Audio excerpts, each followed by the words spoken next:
clindamycin, and then metronidazole, no?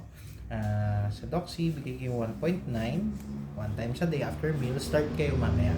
Ito ang immediate or kailangan talaga umpisahan na, no? Pangalawa, clindamycin, start later tayo kahit mamayang hapon na tayo mag-umpisa. Okay lang, no? 4.1, 2 times a day, and then metronidazole, 4.7, kahit mamaya na lang din. Ito po ang, again, ang priority natin.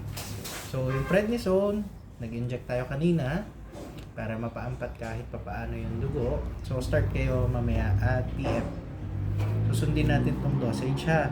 So, start tayo ngayong, ano bang araw ngayon? Monday. So, dapat ang next Monday, magpapalit na kayo into once a day. Sa ngayong week, 2 times ang gagawin natin. Next week, 1 times na lang. And then, sa mga 3rd and 4th week, every other day na yung pagpapainom natin. Same dosage lang po, 2.4. No?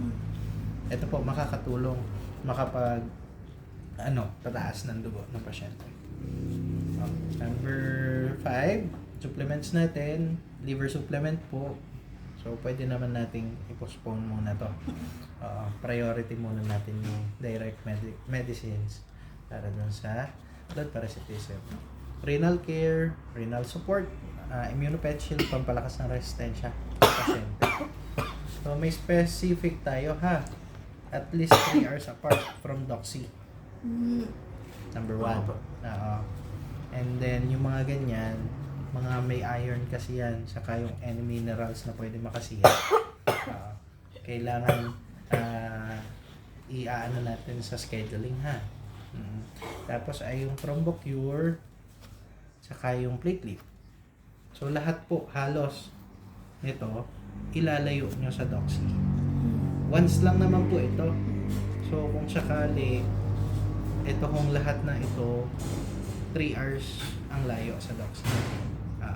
Tapos po tranexamic acid, ito po ay makakatulong sa pagpapaampat din ng dugo sa pasyente. Magkanaw kayo isang kapsula sa 5 ml na tubig. And then magbigay kayo 1 ml sa pasyente. 2 beses sa isang araw. Tapos po sa pagkain, RC recovery muna, pakain nyo. Twice a day tayo magpapakain. Yung packaging instruction, depende siya sa timbang.